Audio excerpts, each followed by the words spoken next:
દિલ્હી એનસીઆરમાં વરસ્યો ધોધમાર વરસાદ, માર્ગો ઉપર પાણી ભરાતા સર્જાયો ટ્રાફિક જામ, ગાઝિયાબાદ અને નોઈડામાં પણ વરસાદ.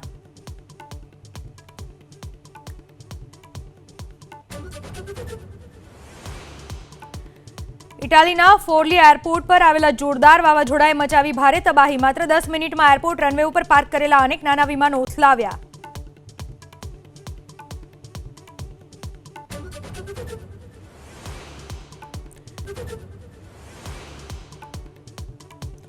ડેડિયાપાડાના આપ ધારાસભ્ય ચૈતર વસાવા અને તેમના પીએની જામીન અરજી હાઈકોર્ટે નકારી, સાથીદાર રિંકેશ વસાવાની જામીન અરજી હાઈકોર્ટે કરી મંજૂર, વનકર્મી પર હુમલાના કેસમાં છે દોષિત.